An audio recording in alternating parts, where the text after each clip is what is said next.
সালাম আলাইকুম। ছোটবেলা থেকে একটা কথা আমার বাপ আমারে বলতো যে নিজের যতটুকু ওজন ততটুকু ওজনের মানুষের সাথে বন্ধুত্ব করবা। বড় লোকদের সাথে চলতে গেলে ঝামেলা তৈরি হয়, কারণ কখন তাদের কোন খেয়ালি চিন্তা আসে সেটা থেকে বিপদে পড়তে পারো।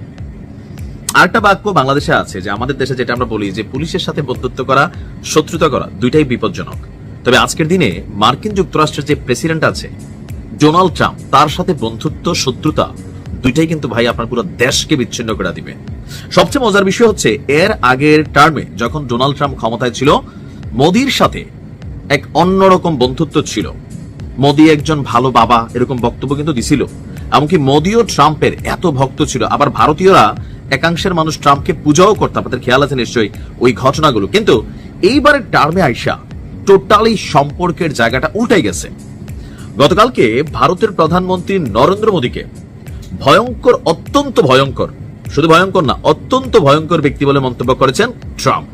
পাশাপাশি কাশ্মীরের পেহেলগামে হামলাকে কেন্দ্র করে ভারত এবং পাকিস্তানের মধ্যে যে যুদ্ধ শুরু হয়েছিল সেটি ট্রাম্পের ফোন কলেই থেমেছিল বলে দাবি করেছে ট্রাম্প। গতকালকে যুক্তরাষ্ট্রের মন্ত্রিসভার বৈঠকে উপস্থিত ছিলেন ট্রাম্প। বৈঠক শুরুর আগে সাংবাদিকদের সাথে মত বিনিময়কালে ট্রাম্প বলছে যে ভারত পাকিস্তানের সংঘাত শুরুর পর আমি অত্যন্ত ভয়ঙ্কর ব্যক্তি নরেন্দ্র মোদীকে টেলিফোন করছিলাম। ফোন কলে আমি তাকে জিজ্ঞেস করেছিলাম পাকিস্তানের সঙ্গে আপনাদের কি শুরু হয়েছে। তার রাগ এবং ঘৃণা ছিল প্রচন্ড। দুই দেশের মধ্যে এই অবস্থা বেশ কয়েক বছর ধরে চলছে। এটা অনেকটা শত শত বছর ধরে চলা শত্রুতাপূর্ণ মনোভাব। মাঝখানে আবার আমরা শুনলাম যে কয়েকদিন আগে আবার ট্রাম্প নাকি 4 বার কল দিচ্ছে নরেন্দ্র মোদীর, নরেন্দ্র মোদী ধরে নাই। এই মুহূর্তে আমেরিকা এবং ভারতের মধ্যে যে জিনিসটা নিয়ে কনফ্লিক্ট সেটা হচ্ছে শুল্ক। ভারতের নরেন্দ্র মোদীও আপনার কিন্তু ঝুঁকেঙ্গানি স্টাইলে আছেন। এমনকি তারা ভিন্ন পন্থা বের করছে, রাশিয়ার সাথে সম্পর্ক গভীর করছে, চীনের সাথে হাত মিলাইতে যাচ্ছে। কারণ আমেরিকা 50% শুল্ক এটা কিন্তু ফাইনালাইজ করে ফেলছে। ইভেন অলরেডি ভারতের সাথে বেশ কিছু যে কাপড় সহ এক্সপোর্টের যে চুক্তিগুলো আছে এগুলা কিন্তু ধাক্কা খাইছে। এখন এই অবস্থা থেকে ভারতের সরকার স্বাভাবিকভাবে এটা মোদীর উপর একটা চাপ পড়ে গেছে যে নরেন্দ্র মোদীর এমনিও ভিত কিন্তু অনেকটা দুর্বল। এবার গাঠবন্ধন করে কিন্তু সরকার তৈরি করছে। বিজেপির এবার ক্ষমতা আসার সিস্টেমটা নিশ্চয়ই আপনাদের খেয়াল আছে। তো এই অবস্থায় ট্রাম্পের সঙ্গে আপনার যে শুল্ক নিয়ে সংঘাত শুরু করছে, এই সংঘাতে নরেন্দ্র মোদী এবং তার মন্ত্রিসভার যারা আছেন তাদের উল্টাপাল্টা কথাবার্তা, আমেরিকাকে চ্যালেঞ্জিং মনোভাবে নিয়ে যাওয়া আর ওই যে উল্টাপাল্টা তথ্য দেওয়া, এগুলোর কারণে কিন্তু ডোনাল্ড ট্রাম্প যথেষ্ট খেপছেন। আর এই খেপাতে আপনার অলরেডি দুই দলের মধ্যে ধরেন এখন আমেরিকার সাথে ভারতের পাঙ্গা নেওয়া, ভারতের সাথে আমেরিকার পাঙ্গা নেওয়া, এখানে ভারত ক্ষতিগ্রস্ত হবে। কারণ আমেরিকা আমেরিকাই ভাই, এটা বুঝতে হবে। বাংলাদেশ বলেন, ভারত বলেন, পাকিস্তান বলেন, এখানে আমেরিকা আমেরিকাই। আবার ট্রাম্প দেখেন ভারতকে সাইজ করার জন্য এখন পাকিস্তানের মধ্যে খুব পজিটিভ একটা ইফোর্ট দিচ্ছে। পাকিস্তানের সেনাপ্রধান অসীম মুনিরের সাথে ঘন ঘন কল করে সেখানে নিয়ে যাচ্ছে। অসীম মুনির আবার সেখানে বসে বসে বক্তব্য দিচ্ছে। কেউ কেউ বলছে যে আমেরিকা চাচ্ছে যে পাকিস্তানের সেনাপ্রধান তিনি আগামী দিনের পাক প্রেসিডেন্ট হবে। সো এটা খুবই একটা কনসার্নেবল ইস্যু ভারতের জন্য। কি মনে হয় যে এই যুদ্ধে, যেটা শুল্ক যুদ্ধ বা আভ্যন্তরীণ যে সমস্যাগুলো, এটাতে কে টিকে থাকবে, ভারত নাকি আমেরিকা? 100% আমেরিকা। গত পরশুদিনও আমরা হাসনাতের বক্তব্যটা শুনছিলাম। হাসনাত বলতেছিল যে বিচার এবং সংস্কার ছাড়া এই নির্বাচন আসলেই হওয়ার সুযোগ নেই। এমনকি তারা নির্বাচন বিরোধী না, তারা নির্বাচন চায়। একই বক্তব্য দিচ্ছেন সার্জিস থেকে শুরু করে দলটির অন্যান্য নেতারা। আর নাসিরুদ্দিন পাটোয়ারিতে সরাসরি যে ফেব্রুয়ারিতে নির্বাচন হবে না।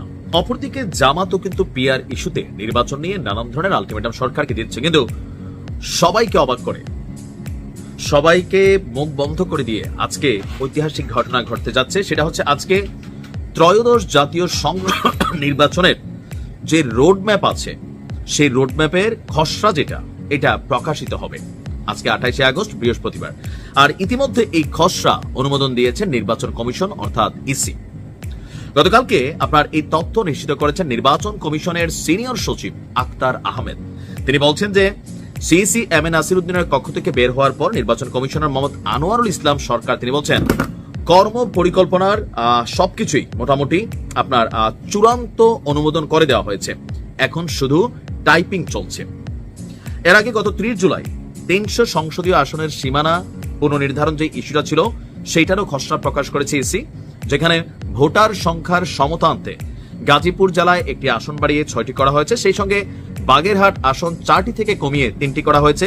পরবর্তীতে 10 আগস্টের মধ্যে 83টি সংসদীয় এলাকার সীমানা নিয়ে আপনার 1760টি দাবি আপত্তি এখানে ঘটছে। যাই হোক, এখন এই অবস্থায় আমরা যখন দেখছি আমাদের এনসিপির টিম তারা আপনার এই মুহূর্তে চীনে সফররত আছে, কয়েকদিন আগে অন্য দেশে গিয়েছে, একের পর এক বিভিন্ন দেশে তারা যাচ্ছে। নাহিদ, এখন এই যে সার্বিক পরিস্থিতিতে নির্বাচন কি আসলে হবে কিনা, আমি আশাবাদী নির্বাচন হবে। কারণ নির্বাচন কমিশনের যিনি প্রধান আছেন তিনি কিন্তু একটা কথা বলছেন যে বেশি চাপাচাপি করবেন, আমার চাপ দিবেন, আমি পদত্যাগ করে ফেলবো।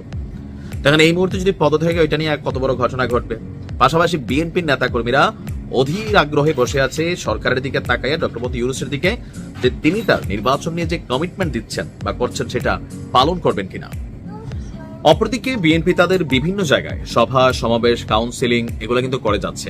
আবার জামাত বরাবর নির্বাচনে আসবে না এই কথা না বললেও পিআর নিয়ে যে সিদ্ধান্ত দেখাচ্ছে, তথ্য বলছে যে বাংলাদেশের 300+ আসনে জামাত তাদের প্রার্থী কিন্তু চূড়ান্ত করেছে, বাকি রইল এনসিপি। এনসিপির অবস্থানটা আসলে কি? যদি কোনো দলের সাথে জোট বাঁধতে না পারে, তাহলে এককভাবে এনসিপি যদি নির্বাচন করে সারা বাংলাদেশে তারা কি প্রার্থী দিতে পারবে? ধরেন দিয়া দিতে পারে যদুমধু রামশ্যাম, কিন্তু তারা কি সেই এলাকায় জামাত এবং বিএনপির বিরুদ্ধে নির্বাচন করে সংসদীয় আসনে তারা জিততে পারবে কিনা? কেউ কেউ বলছেন যে এনসিপি নির্বাচন চায় না, মেইন কারণ হচ্ছে তারা জানে যে তারা এককভাবে নির্বাচন করলে 10টা সিটও পাবে না। 2-1 যেটা পাওয়ার সম্ভাবনা আছে সেটা যদি মানে 2-4-10টা যদি পায়, সেটা বিএনপির সাথে নেগোসিয়েশন করতে হবে অথবা জামাতের সাথে। এখন আসলে কে যে কার সাথে তলে তলে নেগোসিয়েশন করছে সেটা কিন্তু এখন বোঝা বড় কঠিন। তবে আমি সরকারকে ধন্যবাদ দেই যে নির্বাচনমুখী এই সিদ্ধান্তগুলোর জন্য। আমরা যতদূর বুঝতেছি সরকারের বা বিভিন্ন যে আমাদের অর্গানগুলো আছে রাষ্ট্রের, তারা কিন্তু নির্বাচনের দিকেই ধাবিত হচ্ছে, এটা পজিটিভ সাইড।